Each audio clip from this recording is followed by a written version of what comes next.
Hello and welcome to this video tutorial on the content changes that are expected in the new release version 10.3 of D2L, projected to hit UW-Stout on the 4th and 5th of June.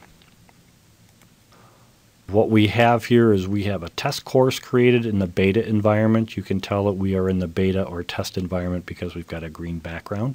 And I just want to show you real quick that when you're in the course homepage, there really is no difference from the previous version. You still have the news, you still have the role switch, calendar updates, and the library resources. They're still going to be there.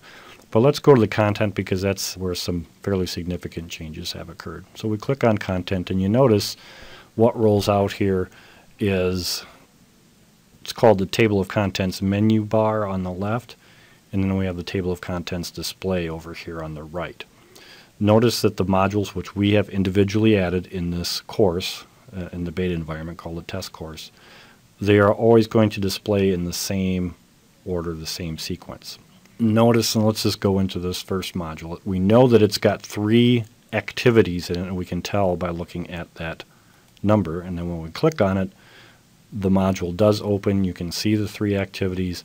You can see where you would edit the dates and add restrictions for when it would have to start and end. You can also, if it's not self-explanatory, you want to provide a description, you can do that as well. Let's say we want to add a new activity.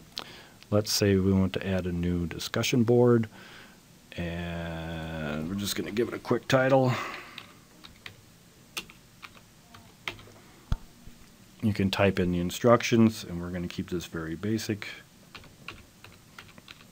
I think you can see from looking at the screen that it's possible for you to go and do a lot of editing and formatting, but we're just going to keep this very basic. And when we publish it, and this also is where you can choose if you want to hide the descriptions. You could start a new thread, and there's other options, and those are posted, and we're all done. So now let's go back to the same module that we're in, and you'll see it's right there. Similarly, if you wanted to add existing activities, you can do that. That's very similar to the old look and feel. And you also have the option of doing some bulk editing, moving things around, and then when you're done, you click it and it saves it. So this module has 4 now. Notice how it counted up as we added the discussion board there. And this one has 10. And notice how this kind of fills the screen when it's got all the instructions and so on here. Imagine, if you will, if it's late in the course and we've got all these other modules are filled up with content as well. With the old version, you would have to scroll down the screen individually to get all the way down to the bottom. I want to show you a nifty feature now with all of this content here, and with the ability of the content menu bar on the side here. They've got this handy expand all and collapse all. So notice, if these are ordered in the progression you intend to go, students can, if they know, okay, we're in Module 4 now, I'm just going to go to Module 4 and do whatever it is that's in Module 4. The nice thing is, too, is as you, let's expand everything, for example. Let's say you had everything expanded and you had all 5 or 50, 60, 70 activities all together in all these different modules. This would be huge. The nice thing, too, with this display is that you can collapse individually the modules so that, for example, we finished this module, moved on, now we're in this one. So this is the one that's going to display. Let's say we finished all these activities, the week is over, we're moving on to the next module, we can hit collapse there, and it's just going to keep a running display, and it keeps it a little bit neater and easier to deal with. Compared to the old way, you had to scroll all the way down, and it got to be kind of tedious. It'll take a little bit of getting used to, but it should be a little bit easier for people to get to where they want to go. Also, I want to point out that the overview tab, the overview menu, is just a little bit different than it used to be.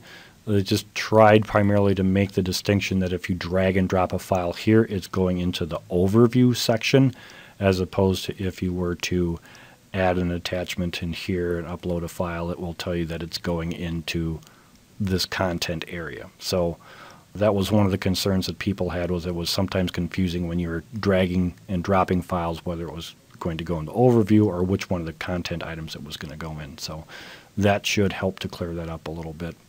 You still have the option to go to the menu bar up on top here and add quizzes. You can still go to the menu bar and add Dropbox folders, just like you used to with the old version. You can also go up to the menu bar and add discussions. It's very, very similar. One of the reasons that we kind of like this and think this is going to be helpful is that for students, they can see, instead of going to the list by type of assignment or type of activity, they can see exactly, these are all the things I'm expected to do or touch or look at or access for this specific module. And then when I go to a different module, it's very clear what needs to be done for this specific module. And as I would point out again, if your modules are put in the logical, sequential, chronological order, it should be much easier for both students as well as instructors to keep track of where are we in the course and what is due next and what's the next thing that's coming up. That real quickly is an overview of what's different in the content area. We will have other videos showing specifically some of the differences in quizzes, the Dropbox feature, and the discussions, and those tutorials will be produced shortly. But it's about time for me to sign off because we want to keep this short. I appreciate your time, and if you have questions, please contact us at Learning Technology Services over in Millennium Hall. Thanks for watching.